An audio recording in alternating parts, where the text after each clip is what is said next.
नमस्कार प्रिय दर्शकों, यदि आप तुला राशि या तुला लग्न के जातक हैं तो पूर्व के कार्यक्रम में हमने चर्चा की थी राहु महाराज के बारे में कि राहु महाराज 30 अक्टूबर 2023 को जब मेष राशि को छोड़कर मीन राशि में प्रवेश करेंगे, आपके जीवन में किस प्रकार देखने को मिलेंगे बहुत बड़े बदलाव। उसको आपने बहुत स्नेह दिया, उसके लिए आपका बहुत बहुत धन्यवाद। किंतु जब बात होती है राहु की तो केतु को बिल्कुल भी नहीं नकारा जा सकता, क्योंकि आप सभी लोग जानते हो राहु और केतु ये एक ही हैं। राहु महाराज सर हैं और केतु धड़। और जब राहु की चर्चा कर रहे हैं, केतु को छोड़ दें तो ये समस्या की जड़ तक हमें पहुंचाएगा ही नहीं। और जब तक आप समस्या की जड़ तक नहीं पहुंचते हो तब तक सही समाधान आपके लिए निकल कर आता नहीं। तुला राशि और तुला लग्न वाले जातकों के लिए पिछले 15-16 महीनों में इन दोनों ग्रहों ने अलग अलग प्रकार से फल देते हुए दिखाई दिए हैं। अब आपके मन में प्रश्न आएगा, ऐसा कैसे संभव है? तो यहां समझिए, राहु महाराज पिछले 15-16 महीनों से अपनी शत्रु कारक राशि में बैठे हैं, मेष राशि में।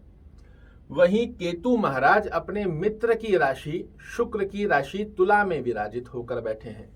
अब यहाँ केतु देव जो हैं, देखिए ध्यान से समझिएगा, अगर इसे आपने समझ लिया तो आपको ये भी बहुत सहज तरीके से समझ में आ जाएगा कि पिछले 15-16 महीनों में राहु और केतु ने आपके जीवन में किस प्रकार बदलाव लाए हैं और आगामी समय में जब ये राशि परिवर्तन करेंगे तब आपके जीवन में किस प्रकार बड़े बदलाव आएंगे। यहाँ केतु महाराज अपनी मित्र कारक राशि शुक्र की राशि तुला में विराजित हैं और केतु और राहु इन दोनों के पास ही स्वयं का कोई घर होता नहीं है। ये जिस राशि में बैठते हैं उस राशिपति की तरह कार्य करते हैं। ऐसे में तुला राशि और तुला लग्न वाले जातक, बहुत से जातकों को केतु महाराज ने यहाँ बहुत बड़ी बड़ी अवस्थाएं भी बनाकर दी है और तुला राशि और तुला लग्न वाले जातकों से ही केतु महाराज ने बहुत बड़ी बड़ी अवस्थाओं को छीन भी लिया है। अब आपके मन में प्रश्न आएगा, ऐसा कैसे संभव है? तो मैंने आपको बताया, जिस राशि में तुला राशि की स्थिति में केतु महाराज बैठे हैं, जिस राशि में ये बैठते हैं उस राशिपति की तरह कार्य करते हैं। ऐसे में यदि आपकी कुंडली में शुक्र महाराज लग्न से 6वें घर में, 8वें घर में या 12वें घर में बैठे हैं तो केतु महाराज ने राहु महाराज के साथ मिलकर आपके जीवन में डबल विध्वंस की स्थिति का योग बनाया है। हर बार आपके निर्णयों को गलत किया है, आपको मानसिक तनाव लगातार देता आया है, बार बार पंचम दृष्टि से सडन ऑफ बेनिफिट्स की जगह लॉस करवाता आया है, चाहे शेयर मार्केट में हो गया, चाहे कहीं इन्वेस्ट की स्थिति का योग हो गया। विद्यार्थियों को इसने सफलता नहीं निकल कर आने दी। संतान से संबंधित चिंताजनक स्थितियों की समस्या को एक्टिवेशन दिया है। इसी के साथ में पेट से संबंधित समस्या, मेमोरी से रिलेटेड समस्या, सप्तम भाव में दाम्पत्य जीवन से समस्या और साथ में ही भाग्य के साथ की स्थितियों को नकारात्मक दृष्टिकोण में बनाया है। किंतु वहीं दूसरी तरफ आप कमेंट में जरूर से लिखकर बताइएगा आपको इन दो प्रभावों में क्या योग देखने को मिला है। मैंने पहली स्थिति बताई, यदि आपकी कुंडली में शुक्र महाराज लग्न से 6वें, 8वें, 12वें घर में और एक मात्रा में पराक्रम भाव में बैठे हैं तो यहाँ केतु का योग आपके लिए पिछले 15-16 महीनों से नकारात्मक बनकर आया है। आपके मन में प्रश्न आएगा कि ऐसा आप बार बार क्यों बता रहे हो? इसे जानना बहुत जरूरी है, तब ही आप अगले कार्यक्रम में जानेंगे कि राहु और केतु की स्थितियां किस प्रकार से आपके जीवन में बड़े बदलाव लाएगी। वहीं दूसरी तरफ यदि शुक्र महाराज आप तुला राशि के जातक हो, तुला लग्न के जातक हो तो ये जानना आपके लिए आवश्यक है कि शुक्र देव इस कुंडली के ब्रह्मत्व ग्रह होते हैं और ये अपने घर को अगर अच्छी भाव में खुद बने हुए हैं तो केतु को खराब नहीं करने देंगे।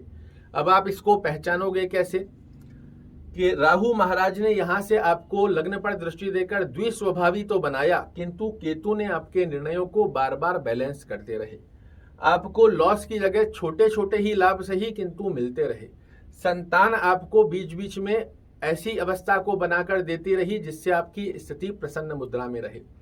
आप विद्यार्थी हैं, कंपटीशन में आपको विजेता का पद प्राप्त होता रहा, भाग्य का साथ आपको मिलता रहा, दाम्पत्य जीवन भी आपका सामान्य रहा। तो ऐसी स्थिति बनी है तो पिछले 15-16 महीनों में केतु महाराज ने आपको अच्छे फल दिए हैं, वहीं राहु महाराज ने चीजों को बड़ा अस्त व्यस्त किया है। फिर से एक छोटी सी समरी समझ लीजिए, अगर आपकी कुंडली में शुक्र महाराज एक अच्छे भाव में बने हुए हैं, 6वें 8वें 12वें घर में नहीं है, नीचस्थ नहीं हो रहे हैं, तो केतु महाराज ने पिछले 15-16 महीनों में आपके लिए चीजों को मैनेज करके रखा है।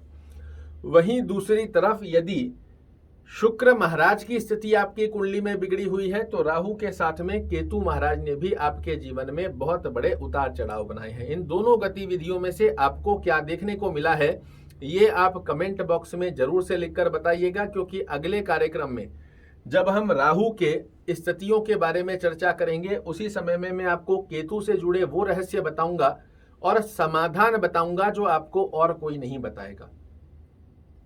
ये जानना जरूरी है कि केतु के फल हमारे लिए पिछले समय में कैसे रहे हैं। अगर इसको आप नहीं समझ पा रहे हैं तो आप समस्या की जड़ तक नहीं पहुंच पा रहे हैं, और जब तक समस्या की जड़ तक नहीं पहुंचोगे तब तक सही ढंग का समाधान नहीं निकाल सकते। मैं इस कार्यक्रम को छोड़कर जो मैं आपसे वादा कर गया था कि राहु महाराज का अगला कार्यक्रम बनाऊंगा, मैं वो भी बना सकता था, किंतु यहाँ पर केतु के मिश्रित फल रहे हैं आप लोगों के लिए। आप मुझे जब कमेंट में बताएंगे कि आपके लिए केतु महाराज ने पिछले 15-16 महीनों में अच्छे फल दिए हैं या खराब फल दिए हैं, उसकी गणना के आधार पर जब मैं आपको आगामी समय 30 अक्टूबर के बाद में जो समय अवधि आ रही है उसका फलादेश और समाधान दूंगा, तो आपके कॉन्सेप्ट एक एक शब्द के साथ क्लियर होते चले जाएंगे। आशा करता हूं मेरे द्वारा दी गई ये जानकारी आपको पसंद आएगी। कल फिर से एक नई जानकारी लेकर आपके सामने उपस्थित होऊंगा। तब तक के लिए नमस्कार।